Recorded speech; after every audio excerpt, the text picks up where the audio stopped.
going on? Welcome to the Matt Bernier Show, part of the In the Money Media Network. My name is Matt Bernier. You can follow me on Twitter at Bernier_Matt. This is episode 22 of the Matt Bernier Show for Monday, July the 6th, 2020. However you're listening to this thing, thank you for doing so. So many different ways for you to find this podcast. You can find it on YouTube if you are intrigued by watching and hearing different things. In the search bar, all you need to do is type in Matt Bernier Show. This episode, along with all the other episodes that we have, will populate. Make sure you subscribe to the In the Money channel over there. Please give us a thumbs up, thumbs down, whatever it may be, better or worse. And make sure the bell icon's lit up. That way you get a notification anytime something new is uploaded to the In the Money Media page. You can also listen in sort of your standard podcast forms, whether it's Apple Podcasts, over on Android device, or you can head on over to the inthemoneypodcast.com. Inthemoneypodcast.com, you'll find all the other content, along with this show, all the other podcasts, all the other write-ups, you name it, over on inthemoneypodcast.com. So a number of ways for you to digest this medium and find this podcast and all the other shows that we have to offer on In the Money. But please rate, review, and subscribe to all of them. As far as today's show is concerned, it was kind of a hectic weekend for me, running all over the place with the holiday. Hope everyone got through everything safe and sound. I'm not going to do a giant dive into many of the races from this past weekend. I will touch on a few of them in the Money or Off the Board segment.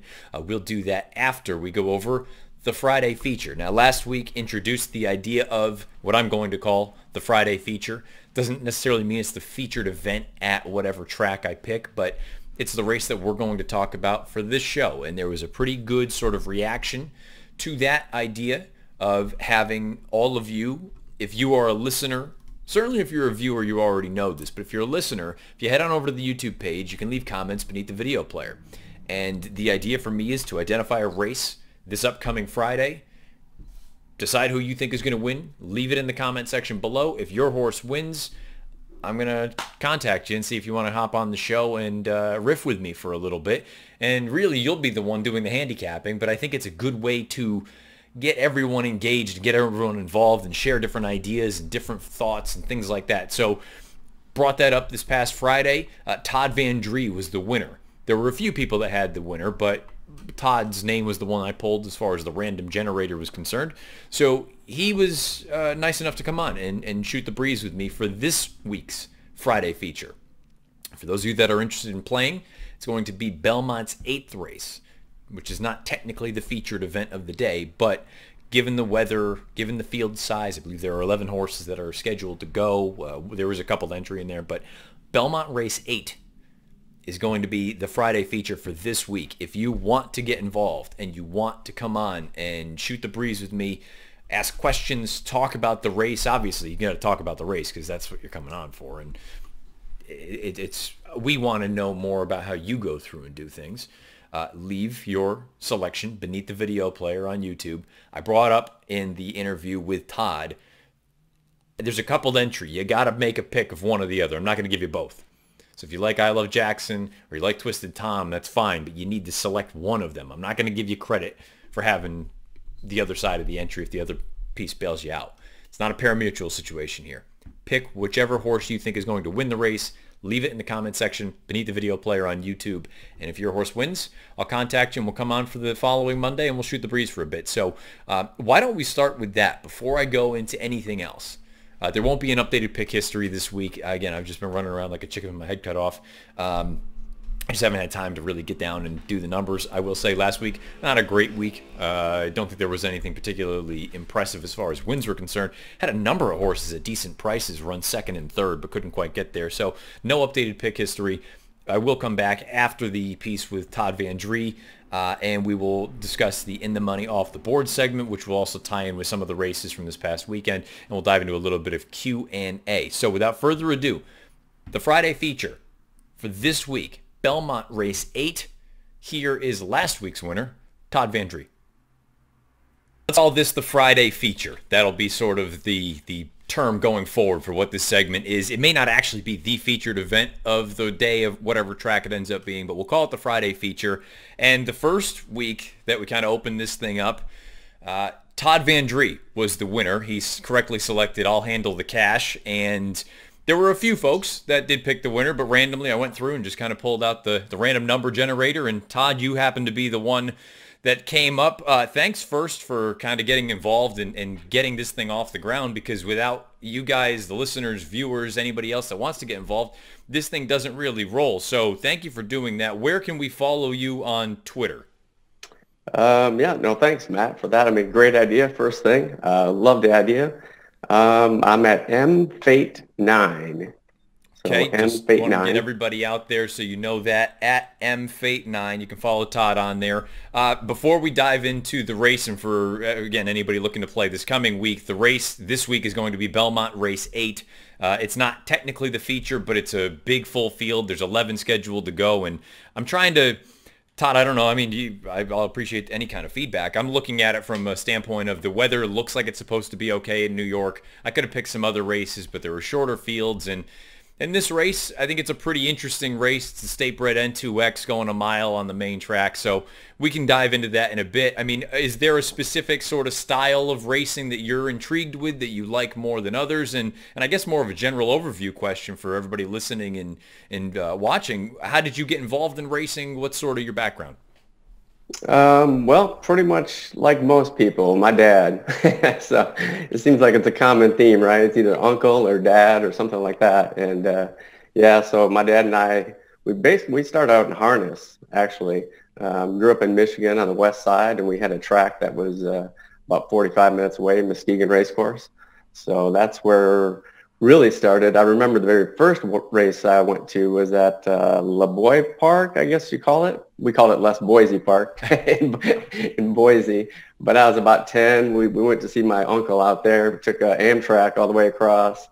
And I remember we went there, that was Thoroughbred. And it was just so magical, just the numbers and that little half sheet program, that they would have. And so that was my first experience, but harness is where we really, started getting into it. And I feel like there are a lot of people that kind of have those different backgrounds, and they get introduced to the thoroughbred side of things, not necessarily in the order I think that many people would assume. Like you say, whether it is harness, whether it's greyhound, whether it's quarter horses, and you just sort of make that transition organically, taking a look at some thoroughbred stuff. Todd, where are you based? I'm based in Fort Worth, Texas. Okay, so Fort Worth area. Unfortunately, we just saw the whole situation with Lone Star, where they're Yeah. closed up for a little while. Hopefully, everyone is healthy and happy down in your neck of the woods. From a racing standpoint and from a race sort of handicapping standpoint, what do you use for products to go about your handicapping process? What is the process? Are you a pace sort of player? Are you class? Are you speed? Are you all the above? Well, I'm kind of stuck in the dinosaur age, I feel, with Brisnet. So I'm still using that. I'm trying to add in some of the other ones. Timeform is one I'm really interested in.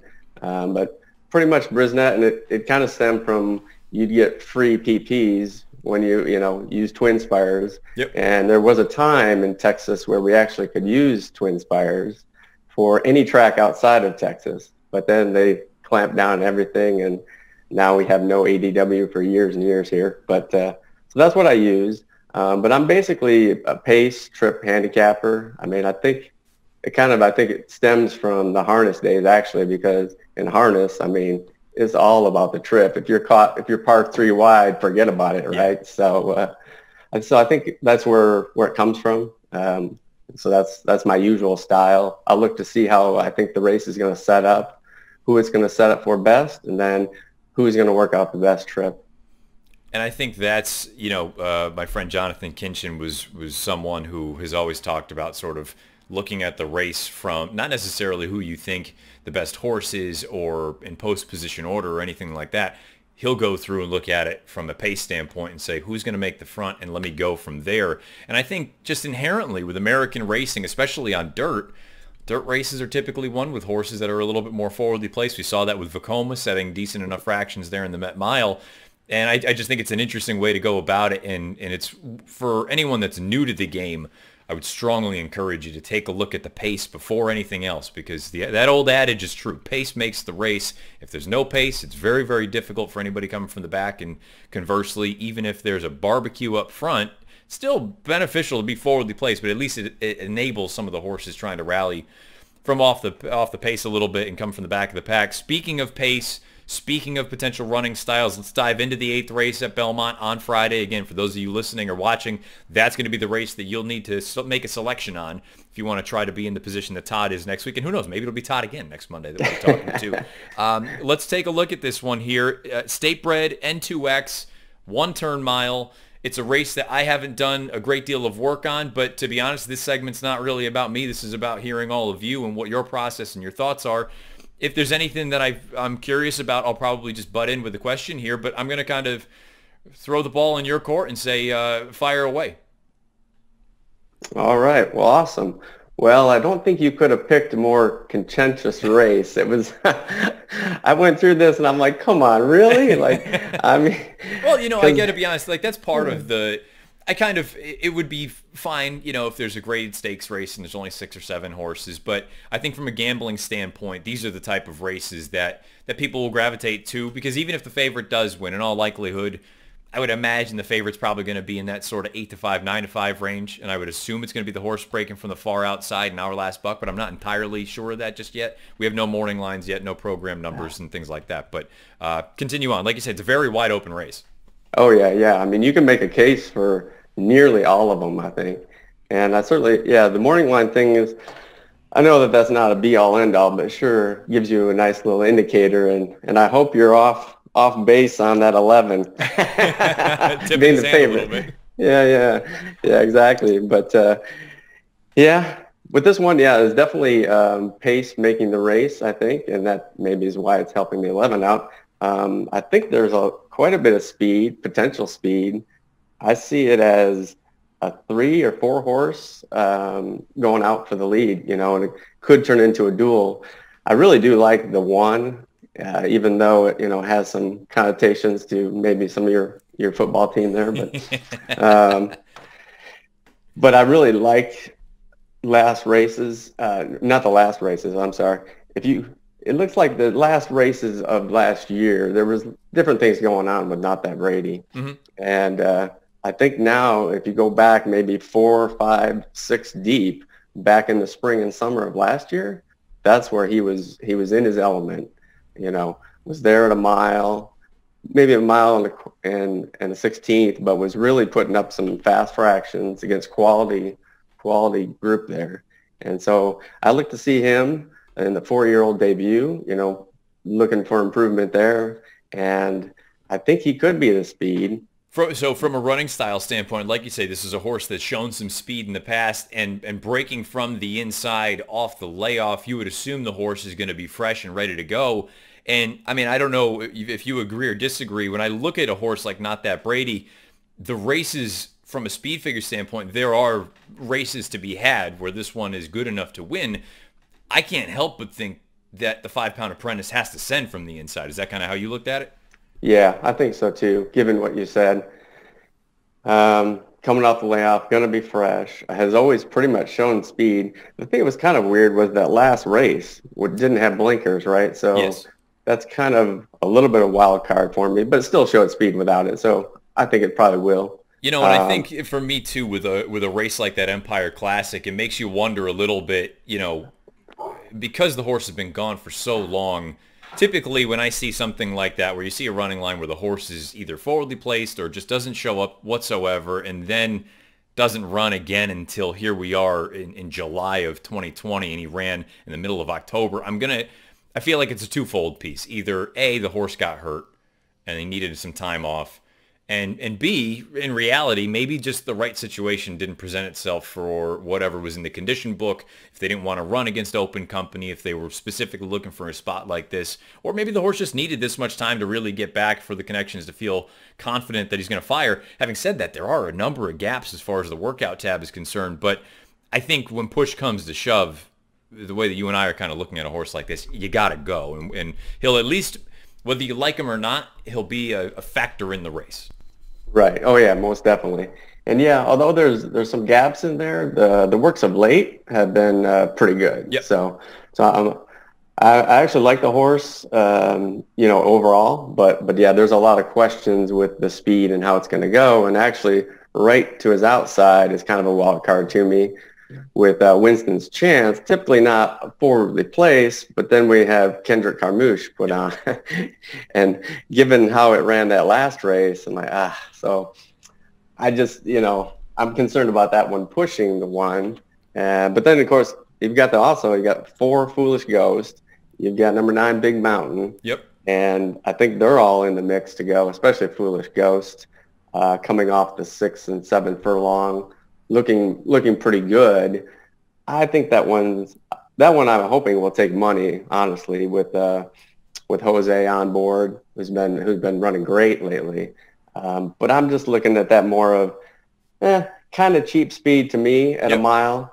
I just don't think it's going to be cut out. But again, a pace factor that's going to compromise the one, in my opinion. Well, and to your point with Foolish Ghost, I mean, this is a horse who, yes, he did win at the N1X ranks back in October of last year, but it feels like his home has been sort of in the state bred $25,000 claiming level, and stepping up to the N2. They only tried that one other time to date at this point, and it was to no avail, showed speed and faded.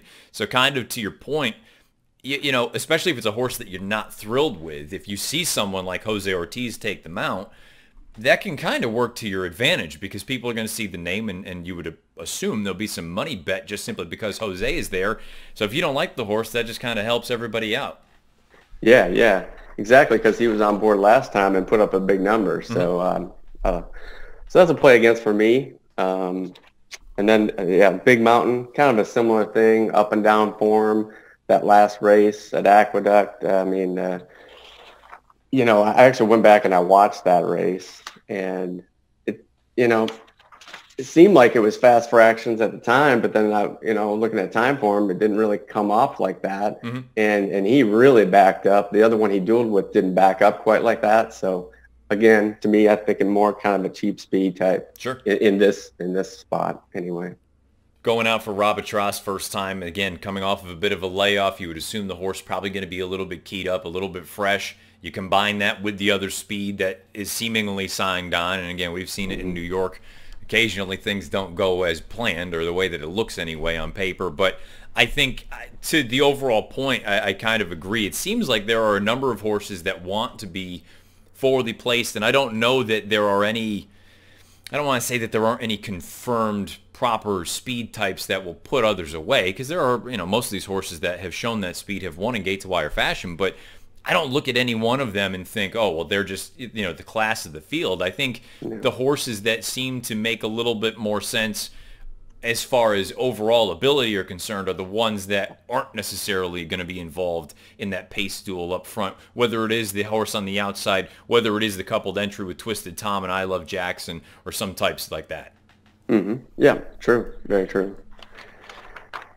Yeah, so that's the speed that I'm looking at. And then to your point, you still want to be forwardly placed, in general. And I guess that's where, excuse me, I really like the 11 in that sense. To me, our last buck, the form, he's got that's one thing with all these other ones. It seemed like it was up and down, this and that, and the other one. This one, the form is there, right? He's definitely coming into his own now. You can see that. I looked at, as far as getting the trip, I see, that other speed's going to go. He can just sit right back off, just a length or two back off of the speed. To me, looking like he could pounce, when the speed dies, and he'll be my top choice.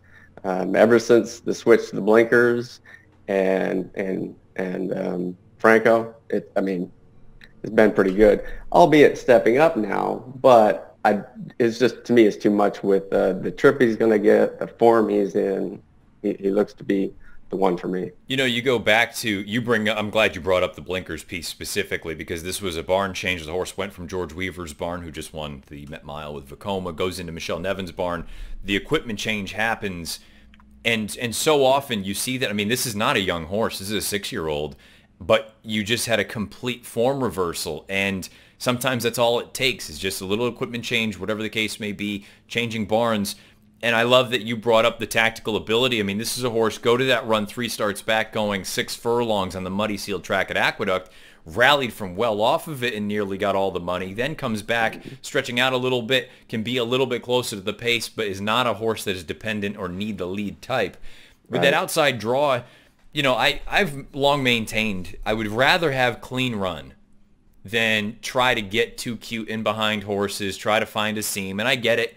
The shortest way around the track is the rail. I mean, there's a reason that people want to be inside and all this other stuff. And I'm only talking about dirt racing, not specifically turf, because we understand you want to get horses to relax and get them pocketed up and all that. But with a horse like One Last Buck, or Our Last Buck, I should say, second off the bench, you brought it up. The horse is in great form. Yes, stepping up in class, but with the way the horse has performed in the past couple runs, to me, you get to a certain point. Andy Beyer wrote about it in one of the books. I don't remember which one it was, but when all you used to have to go by before speed figures was class, okay, I can understand a little bit of the trepidation, but then when you introduce a figure to the race and you say, point blank, the horse ran, I'm making it up, 15, 20 points faster than his contemporaries do in a spot like this, I don't care what the class is, the horse is just better. Plain and simple. Yeah. And I think that could be the case here with Our Last Buck. Yeah, I do too. I mean, these others have been in, to your point, higher class. At times they kind of drift back and forth between stakes, this and that, and their form is just kind of all over the place, honestly, in a lot of them. So that's another big reason why I like him, because I feel like, okay, I know what he's doing. I feel like I can trust him in this spot. The other ones, there's a lot of question. I mean, we can go through some of the other ones as far as Twisted Tom. I mean, he's all over the place. Blue Scrat Smile. I mean, to me, you can make a case for him. You certainly can say, oh yeah, he's got a winning race somewhere back in the form. But what are you going to get in today's race? It's kind of a crapshoot. Well, and that's the thing. Form goes so far with these types, and I'm guilty of it probably as much as anyone, if not more, of looking at a horse and saying, well, yeah, but 4 starts back, that race is good enough to win. Well, the problem is it was 4 starts ago, and you have to factor in. It's a double-edged sword. The most recent running line, I can understand that it gets overbet where people look at it and they say, well, this must be what the horse is. I can also see the other side of the coin where it's a matter of, well, you know what? I mean, if everybody was judged on the most recent thing that they did, that would be a very, very difficult sort of life to live when you have a body of work suggesting that they're probably something different. I kind of see that case as well. Having said that, it all comes down to price. And if you're telling me that I'm taking a horse that if I need to rely on back class and I'm looking at a 2-to-1 shot, I don't know that I'm necessarily running to the windows with that type. Conversely, you have a horse like the outside runner here with Our Last Buck, who you have the recency. Yeah, okay, it's probably going to be a little bit of a shorter price, but the class situation doesn't bother me. I know the horse is in good form, and from a number standpoint has run every bit, if not faster, than many of the contemporaries. And I think you can make the case, like you say, with the Twisted Tom and I Love Jackson, not only because they're a coupled entry, but they have running lines in the past that would suggest that they are fast enough to win a race like this. They go out for drawing away stable. They typically like to bet their horses. But I don't know that they're right now in the same sort of form that Our Last Buck is. And if they're going to be comparable prices, I don't care that I'm going to get 2 for the price of 1. Tactically and the form and the numbers, I agree with you. I would lean much more toward the outside as opposed to any horse, but specifically this coupled entry here.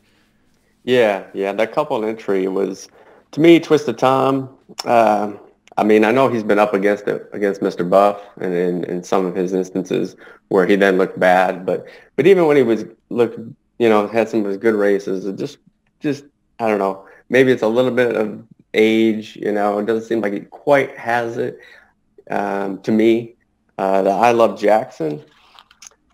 Initially, I was okay. I was thinking I would like this horse. Linda Rice has been doing very well recently. Mm-hmm.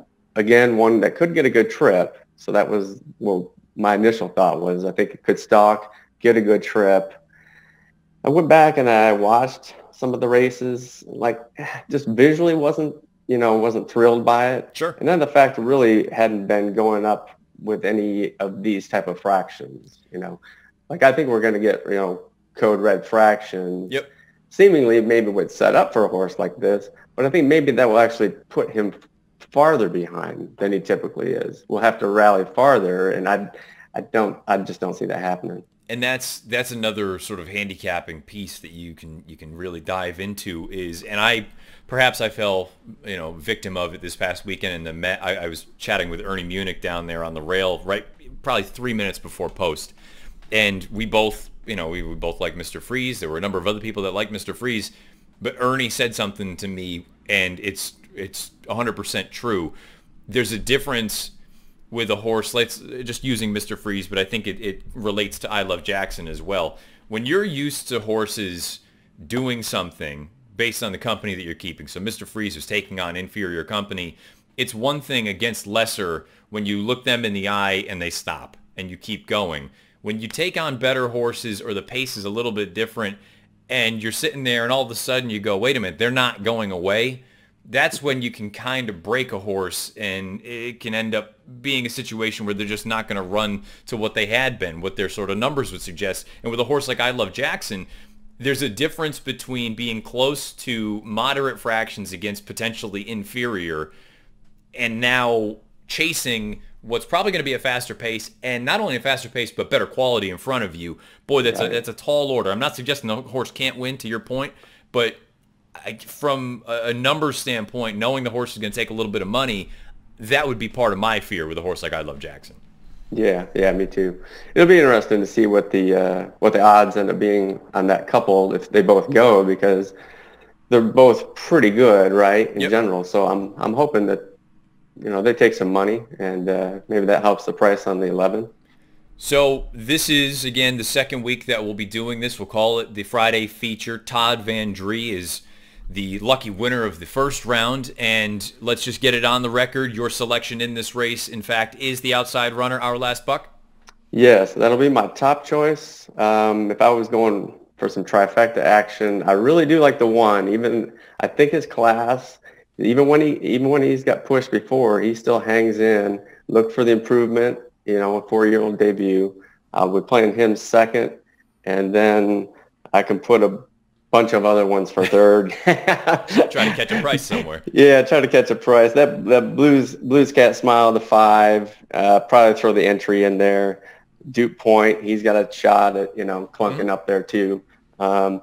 Given how I think the pace is gonna go, I don't think I want to have much of the other speed to hang on for third. I'm looking for someone else to clunk up for third.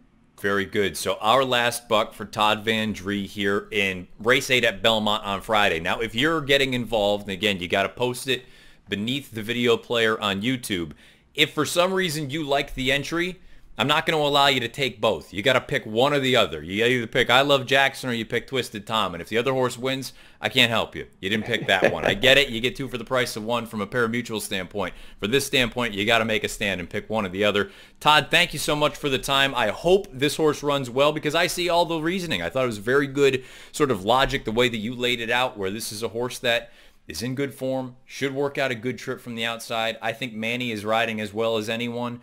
And we'll see if this whole thing works out. If the horse wins, your hat is right back in the ring for next Monday, and hopefully we can see this thing kind of evolve and continue on going forward. But being the first guest, I can't thank you enough for the time, and thanks for coming on and kind of sharing with us a little bit of the way that you go through and look at the races.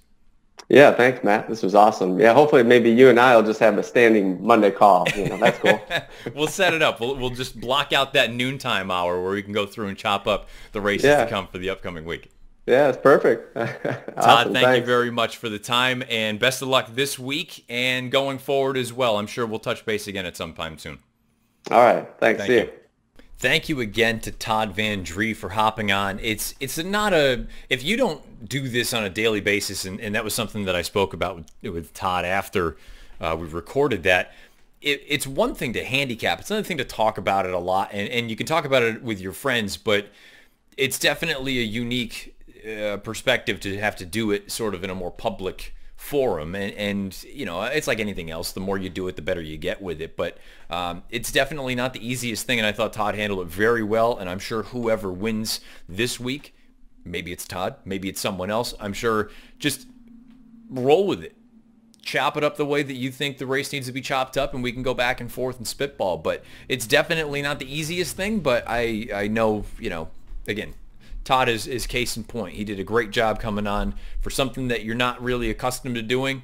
Thought he did great, and I'm sure everyone else will do great as well. And keep in mind, if you do win and you don't necessarily want to be on camera, we can do the Zoom call, but just do it as far as only audio. Again, it's all in the eye of the beholder. If you're not comfortable with certain things, we won't do certain things. So thanks again to Todd, and good luck to all of you this week that play. Please, the more the merrier. The more people that get involved with this thing, the better off it is. You have to have your official entry beneath the video player on YouTube. Now, let's get into In the Money Off the Board this week, and then we'll wrap things up with a little bit of Q&A. In the Money Off the Board, for those of you that may have missed the past couple shows or whatever the case may be, the idea is it can be a horse, it can be a person, it can be a track, it can be any number of things. In the Money is typically good, and it's a bit of a pun as far as the company is concerned, In the Money Media. And Off the Board, obviously not so good. Not great. You'd like to hit the board, you'd like cash tickets, the whole nine. So for me this week, I'm actually going to start with the off the board piece, because the In the Money for me is going to be, I think it's, well, rather than just keep explaining it, let's just dive into it. Off the board for me this week is McKinsey. And I say this because it's not as though the horse ran terribly. You know, I'm going to go through, pull up the chart here for the Met Mile. Vekoma wins very impressively, goes out there, sets the pace. I know maybe that interior split, he got away with murder, but he's a good horse, and I'm glad that this is what they're doing with him. They're kind of keeping him at the one turn. Sounds like they're going to point for the 4-go up at Saratoga. The interesting thing is he's already won 2 win-in-your-ins. This one here for the big-ass fans, Dirt Mile at Keeneland, and also the Breeders' Cup Sprint, based on his victory in the Carter. If it were me, I would want to keep the horse going shorter. Put it this way, I'd rather keep him going 1 turn as opposed to 2. So the Dirt Mile sounds great, and maybe his speed is just more dangerous at that point, but I would prefer him personally, coming from just off the pace, going 6 furlongs. We'll see what the connections choose to do. The 4-go, obviously, at Saratoga is going to be 7/8 of a mile, so we'll see what happens there. I digress. This piece here is about McKinsey, and it's the beautiful thing about handicapping and speed figures, because based on the raw time, or the raw figure from Timeform US for McKinsey in his triple bend, it looked like he was back to the same old McKinsey. The buyer was definitely on the lighter side. He didn't even crack 100 in that race in the triple bend. And when you look and see the field that he defeated, and you couple it with the fact that the only real horse, and I shouldn't say only real horse, but I'm hopeful that you all understand what I'm saying, the only real sort of grade 2, grade 1 caliber fringe type in that field was Flagstaff, and he had a miserable trip. A little bit underwhelming for me, anyway, going into the Met. And I said, he can win, but at a short price, I don't need him. This race, to me, he just seemed flat. And he was only beaten, 2.5 lengths for all the money? But to me, this did not seem like the same old McKinsey. And if you're on the same page that I am, this now becomes 3 straight races where he has been less than spectacular. The Saudi Cup was certainly a disaster. He comes back in the triple bend. Yes, he wins, but workmanlike at best. And then here he was just kind of flat. Now, if you want to say the racetrack wasn't in his favor, I'm not going to really put up a giant stink about it, but that to me is kind of a cop-out for a horse that's supposed to be among the best of the best, and in theory, this is supposed to be a configuration that he's better suited for, the 1-turn sort of setup. I'm not giving up on him entirely, but he's the kind of horse to me that there is now opportunity to take advantage of a shorter price in whatever race he shows up in next, and I can look at it and say, you know what, I think he's trending the wrong direction, and perhaps if nothing else, he's just sort of a takeout equalizer, where if he goes off at 5-2 in whatever race he shows up in next, let's say it's the Pacific Classic, let's say it's one of these other races, I can look at him and say, I'm not terrified of him. If I can pitch a 2.5 to 1 shot, all of a sudden everyone else's value becomes inherently greater, just because I don't think he's necessarily the same horse that he once was. And maybe he'll prove me wrong. And let me know if you agree or disagree beneath the video player or on Twitter at Bernier_Matt. I thought he was flat. I didn't think it was a great effort from him. I thought the rest of the field, I thought it was a very curious tactical decision with Warriors Charge, and I'd be curious if it was flow or if he was just riding to instruction. I mean, I'm of the opinion that Warriors Charge wouldn't pass a parked car. And that doesn't mean that he's not a talented racehorse, but you need to at least, you got to know what you're working with. And for him to be in a position where I thought the only way he could win was if they rode the hair off him out of the gate to clear off. Now, if they do that, does Vekoma and Javier, do they just willingly, concede the lead, or does that turn into a bit of a duel, and then perhaps we have a different situation play out? Neither here nor there. It didn't work, or it didn't play out that way, but I thought it was a curious move. And again, I don't know if it was Brad Cox. I don't know if it was Flo looking at it saying this is a beautiful position. Under normal circumstances, I'd agree 100%. I just I don't think the horse is going to pass anyone. And that's always going to be the downfall for me with a horse like Warriors Charge. Network Effect, I think he's a cool horse. He's a Florida bred for Chad. I thought he ran well. Good enough effort. I don't think he's a superstar. I really liked him in the Carter. He got his doors blown off by Vekoma. He loses here to Vekoma. By the way, that Carter looks better and better. These two horses run so well out of it. We saw Firenze Fire come back and win a graded stake 2 weeks ago. So circle that Carter. Anybody else that has or hasn't run through it, plan accordingly. Code of Honor, again, maybe the pace situation ended up compromising him a little bit, but that to me is a little bit of a cop-out. I thought he had every opportunity if he was good enough, and he just couldn't get there. He ran fine. Maybe you get him to a longer distance. That'll help his cause. I thought he ran just fine, inoffensive third in a spot like this. Mr. Freeze, the horse that I liked, I thought he was the good alternative to the top three, and he just got outrun early. And perhaps it's a situation where he eyeballed these other horses, and when they were going that much faster early on and they weren't stopping, that can be the sort of smack in the face moment of like, okay, this is the difference between the grade 2 company and the grade 1 big boys and girls. So we'll see what happens there. Endorse, I would have liked him to be into the run a little bit earlier in Hog Creek Hustle. It is what it is. He was probably overmatched to begin with in a spot like this. So off the board for me this week, though, coming out of this race is McKinsey. I think he's trending the wrong direction. And, again, at a short number, he's a horse that I'll be against in his next spot. Now, on the flip side, and it's going to be maybe a little bit of a Captain Obvious, and it's also going to be one that you can open up for debate. In the money for me this week is a horse who I brought up a few weeks ago, and he made his second lifetime start on Saturday against 3 other horses. It was a graded stakes race in name only, in my opinion. But Uncle Chuck, to me, is in the money. And Uncle Chuck he, to me, becomes sort of the poster boy or the poster child of what the 2020 Kentucky Derby could potentially look like and the way that we all look back on it. Because this was a horse that was not ready if the race was going to be run when it's supposed to be run, first Saturday in May. This is a horse that under no circumstances is going to be ready to go for that. With the race now being run the first Saturday in September, you get this horse, bit of a later, for whatever reason, it took him a little while to get to the races. He breaks his maiden in that most recent start and does so rather impressively. And Mike Smith was quoted after the race saying he reminded him of Arrogate. And I said, let's maybe. Who knows? But look, Mike rode Arrogate, and he rode Uncle Chuck in the debut. Nobody knows better than him. And then I see this race here. And look, frankly, I don't think Thousand Words is a very good horse. At the elite level, anyway. But the way that Uncle Chuck got through this test, to me, I'm all in. I'm buying all the stock that you've got to offer on Uncle Chuck. And maybe it seems a little bit funky because he was on his left lead for the second consecutive start for that final 16th of a mile here. He's got a little bit of a funny way of moving. I'll tell you what. You don't typically see horses. He reminded me of Arrogate watching this. And the reason I say that, it's not because of the speed figure or anything like that. It's the way that, to me, he got better. He got stronger as the race got longer. And for him to go second start at 1 1/8 miles, he debuted going a mile.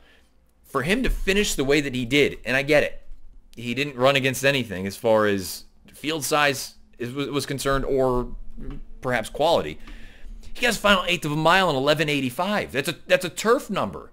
That's a turf fraction. And he galloped out big. I'm all in on this horse. And I'm not suggesting that I want to be betting him in a race like the Kentucky Derby. You got to wait and see what the field looks like and what the odds are going to be. and I wouldn't be touching him. I looked at Bovada earlier. He's like 12-1 to win the Derby. I wouldn't bet him at that price just because we still have a ways to go, and he does need to get a bit of an acid test. But it sounded like Baffert in his post-race sort of interview was saying that we saw what we needed to see for him to take the next step. I have a sneaky feeling that this horse is going to end up upstate New York here in about 4 weeks' time, and I got a sneaky feeling. I get it. Tiz the Law is going to be there. He deserves to be. He is the favorite, and he's the leader in the clubhouse. And I know somebody said I was not using that as the right term. I guess technically you're right. Leader in the clubhouse would mean that they're not going to go and perform anymore, that their job is done, and they are the ones setting the pace. I get it. Technically not the right way to use the phrase, but you know what I'm getting at.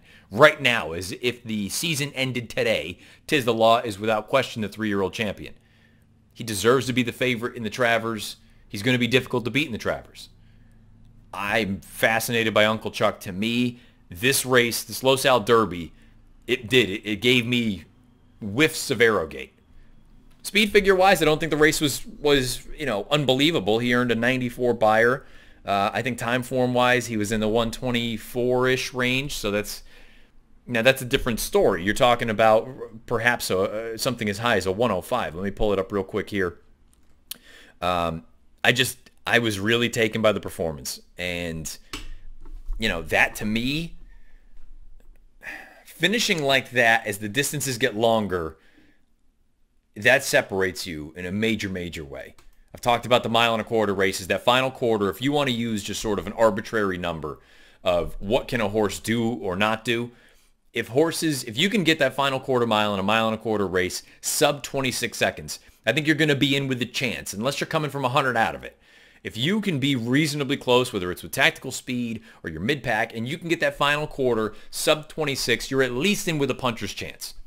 And if you can really cook home at the end, I mean, you're going to be, especially if you've got tactical ability like this horse seemingly does, you're going to be cooking with gas. I'm all in on Uncle Chuck.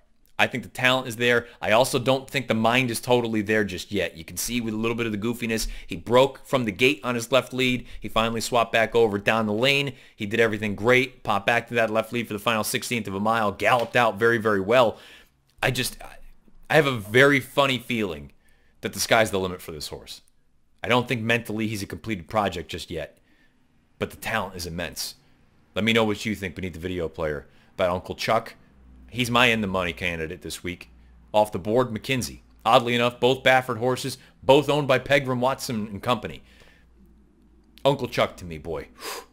I'm very intrigued by this horse. I would be willing to bet right now, as long as he stays healthy, we're going to see him in the Travers here in a few weeks. Now, quick break, back with Q&A. We're going to get into Q&A and wrap this piece up. There are two comments that we'll touch on. Before I do that, though, the only other horse that I'm really intrigued, well, there's two. Look, Instilled Regard, I love the horse. I picked him in the Derby a few years ago at 70-1. I had a big future bet on him. He ran his eyeballs out to run fourth. Since Chad's gotten him, he's clearly a turf animal. For him to kick the way that he did at the end of that Manhattan with the lack of pace signed on, old buddy, I think he's a really nice horse. I don't know if he's a Breeders' Cup type, because he feels a little bit like a tweener. I don't think he has the big kick at a flat mile, but I also think 1.5 miles is probably stretching it. So I don't know where he fits as far as that's concerned. Maybe he's not a Breeders' Cup type. Maybe you need to figure something else out with it, but he's a damn good horse. And the real horse that needs to be touched on, and I think he's probably going to be polarizing. Maybe he's finally put it all together. Maybe it was that coupled with a less than stellar field. But I don't really care who else was going to be in that race on Saturday.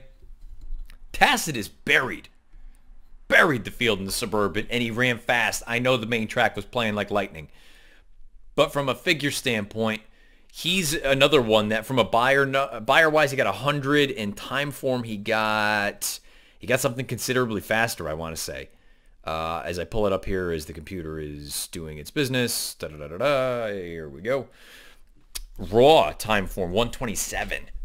127, that's closer to a 107 buyer than a 100. So you're going to need to make a call as a handicapper. Which one do you believe? Visually, it looked a hell of a lot more like a 107 to me than a 100.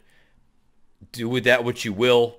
I'd be curious to hear what other people have to think. Tacitus looked like a different animal to me on Saturday. And maybe it's just the example of a horse finally putting it all together. Maybe it's that coupled with a very pedestrian field. I don't know. He was awesome, though. And if that Tacitus is going to be around for the rest of the year, you got to look at him as a player in any race that he shows up in, preferably the longer the better, the 1.25 mile types. So that's that. Q&A this week. 2 questions and comments. Let's start off with CJ Andrews. CJ Andrews. It's a bit of a fragment, but his pieces, or I should say his or her. Also a breakdown of maiden claimers. I've lost 4 weeks in a row on various multi-race wagers on the final maiden race of the day. Jerry Vinci commented, I highly recommend C and O's Greatest Hits Volume 1 by Mark Kramer and Bill Olmstead. There are a couple used copies available at Amazon. It contains the best work I've ever seen on maiden claiming races, as well as great systematic, I can read, systematic plays for lightly raced maiden special weight and allowance N1 and N2 lifetime types. First, both of you, thank you for the comments and going back and forth. CJ, to your point, maiden claimers to me, there are, to me, a few different angles. I'm always looking for the horses going from the maiden special to the maiden claiming, but that's kind of the Captain Obvious type. They're going to probably be overbet, whether they deserve to be overbet or not, just simply because they're going from the protected ranks to the open ranks, or the claiming ranks, I should say. I'm always going to look for horses that have speed, especially the lower the bar goes. It's one thing if you're talking about maiden 50 claimers. You know, you'll occasionally, they don't really do it anymore, but high price tag ones, 75s. But you live sort of in the maiden 40, the maiden 30, the maiden 25s. But then you really get to the low levels, the maiden 10s, the maiden 20s, maiden 12.5, depending on where you are. Speed, the lower the level gets, the more dangerous it gets to me, because these are horses that have not proven that they can pass horses. I think it's especially important with horses that are proven losers. And I say that, and I don't mean it in a derogatory way, but the idea is, I mean, if you're 0 for 15, I can't trust you. And those are horses, some horses will win at 0 for 15, but they won't have my money. So to kind of your point, you've lost in a number of these races in the past, you know, a final leg, a payoff leg of whatever. To me, the class relief is an obvious piece. First-time starters for hot barns, obviously. Whether it's a barn that does well with first-time starters or a barn that's just rolling at the moment, you want to take another look at those. But specifically horses with speed at those lower-level maiden claiming ranks, because on dirt especially, but it goes for turf as well, because these other horses have not proven that they can pass runners. So what better place to be than on the engine? And if you're not on the engine, I'd like to be second or third, relatively close. Because if that horse that's setting the pace stops, I can inherit the lead, inherit it rounding the far turn or at the top of the lane. So to me, those are the types that I'm always going to look for in those dirt races, maiden claiming ranks. Give me the horses with speed that are not proven losers and perhaps are coming out of a barn that is really cooking along at the moment. Even if their forte is not first-time starters, if they're just rolling at the moment, take another look at a barn like that. That would be my advice as far as the maiden claimers are concerned. Thank you for the comments. And the last one we'll touch on here for this week. It's a rather lengthy one, but I can dissect it into a few different pieces. This is from Joe Koenig. Without going through the other pieces, I'll pick it up here. I'm a novice and just started watching you about a year ago. Thank goodness. Much easier to find you here on YouTube than it was on DRF. Thank you for that. All kinds of questions. Please get to what you can. Number one, what do horse players mean when they talk about the chalk? The chalk is the favorite. As far as I know, the term originates from way back in the day with bookies where they would write on a chalkboard with chalk. The chalk is the favorite. You're talking about a horse that's odds on. Your chalk can be 5-2, depending on how competitive a field is. But the chalk, that term, is in relation to the favorite. Number 2. I don't have very much time to devote to horse playing, unfortunately. Is it better to just pick one track and work on your skills that way, or keep bouncing all over the place until you find one you like or you think you like? That's a difficult question to answer. If I were you, or if I were someone new, I would probably devote most of my time to the tracks that have the most handle, that are the most heavily wagered on and the most heavily played and talked about. Because if you have time for a podcast like this or any of the million other podcasts that are out there for horse racing, more often than not, they're going to focus on the big circuits, whether it's New York, Florida, Kentucky, Southern California. That's kind of, I would say that's your sweet spot. And that's not to be disrespectful to our friends in Maryland or in Chicago or in Texas or in Canada or anywhere else. But those are the big circuits. I would say New York, Florida, Kentucky, Southern California. Those are the spots that most of your best riders are, your best trainers are, your best races overall are. That would be my sort of advice. Take a look at those circuits when they're running. So like right now, Gulfstream is still running, but this is clearly not as good a meet as you're going to see over the winter time, because most of the connections that typically winter down there from New York and other places, they're back in New York, or they're in Kentucky, or they're elsewhere. So I would take a look at those, and I would just kind of follow it along. Now, New York in the winter is an entirely different product than it is during the summer meet at Belmont or obviously at Saratoga. Kentucky. Ellis Park is open now, but a lot of people will look, or it was, and because we're getting ready for Keeneland this week, because it's a weird year. Keeneland in July. Very bizarre. But you can follow that circuit around. The other benefit or advantage that you have of following a circuit and devoting it to just one. So let's say you pick New York. You get to know tendencies. You get to know tendencies of riders. Who's a good gate rider? Who's a good finisher?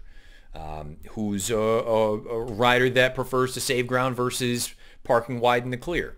What trainers excel with first-time starters coming off of the claim, off the long layoff, surface change, distance changes, things like that. If you're bopping all over the place and sort of just going simulcast world, that becomes very difficult to really get a grasp. I would say specifically for a new player. If you're a seasoned vet, you can kind of pick up things here and there, and you hear these anecdotes left and right. If you're new to it, it becomes very difficult to see the tendencies and the patterns. So if you focus more on one setting, I think it becomes a little bit easier to learn that sort of stuff. And again, when push comes to shove, I'd rather go to a track that has more handle. And I know maybe some of the opportunities aren't quite what they would be at some of the smaller tracks, but also at the smaller tracks, there's going to be less handle, which could affect the odds more dramatically when you make wagers and things like that. So I would say look initially right now at the bigger tracks. Try to get your feet wet and really try to get a grasp on what certain connections do, certain players do, and go from there. And then once you have a good feel for that sort of thing, it becomes much easier to then sort of transfer those skills to different circuits. What you use in New York, while it may look a little bit different in Southern California or may look a little bit different in Kentucky, it's still essentially the same sort of stuff. So that would be my advice. Focus on the biggest circuits first, preferably one of them. And if you want it to be sort of a year-round piece and you want the same connections involved, typically you're going to get the New York to Florida move and vice versa. New York from, I'm making it up, opening day at Belmont, so call that early April. Or no, actually that would actually be early May, late April. Run right through the fall before they go to... you can even go into the winter now, but let's just say Cigar Mile in New York, and then shift your attention down to Florida, because that's where all those connections, their best horses, their 3-year-olds, their promising runners, they're all going to be down there at Gulfstream. So that would be my 2 cents as far as how to kind of get a feel for that sort of thing. And please, anybody else that can sort of direct, or not direct, but you get what I'm saying, point Joe in the right direction, feel free to fire away in the comments. Let's see, number 3. Same with types of track, dirt versus turf, sprint distances versus route distances, things like that. For the learning player, would you recommend looking at all of them or just starting small? I think it kind of, to just piggyback on that, if you are more it's more to me important to look at a circuit as opposed to only dirt races that are going 6 furlongs or less, or only turf races that go 10 furlongs or greater. You'll find in time what you enjoy watching, what you enjoy handicapping, where you think you can find value. If I could only make one bet ever again, and I get to pick what the race sort of style was, it would probably be either a 9 or 10 furlong turf race with 12 horses. Just if I had to cook up a dream. Personally, actually, I would probably even stretch it out 10 to 12 furlongs, but realistically here in the States, 9 to 10 furlongs on grass with a full field, that is I'm a happy person at that point. There's probably going to be a good wagering opportunity. And just aesthetically, I just much prefer watching grass racing than dirt racing. Dirt racing to me more often than not is who is the fastest. And I guess that's a very American sort of thing. I just think there are more tactics involved with grass racing, given the way that the horses run. So that's my 2 cents there. And let's see, as far as the books and things like that are concerned, I think it's just, again, I get it. Not everybody has time. That's kind of where podcasts become valuable, where if you're doing other things, you can still be listening to it as opposed to reading. Reading, you need to sit down and do it. And I strongly advocate getting those books. You can see Byers' book right up over there. One of them, anyway. If you can read them, great. If not, there's a million podcasts out there, and many of them will dive into these sort of things, especially if you send questions to whoever's hosting them, whether it's any of the In the Money podcasts, whether it's Jason Beam, whether it's, you name it, the Racing Dudes, anybody else out there. Most of these places, if you reach out to them and ask them a question, they'll probably dive into it. So those would be my suggestions. The Timeform Pacecast with Craig Mukowski and David Aragona, any of this sort of stuff. These people are open to questions and things like that. If we can help you learn, we're all going to be better off. So, Joe, I hope that answers a little bit of the piece. Thank you for the response and the comment. It's greatly appreciated. Anybody else? Questions, thoughts about horses, about handicapping, about whatever else, beneath the video player on YouTube. Thank you for bearing with me as far as the way that this is recorded this week. The sound is a little bit different because I'm using my old webcam as opposed to my actual good camera, simply because it's a lot quicker to upload, and I got to get out of here.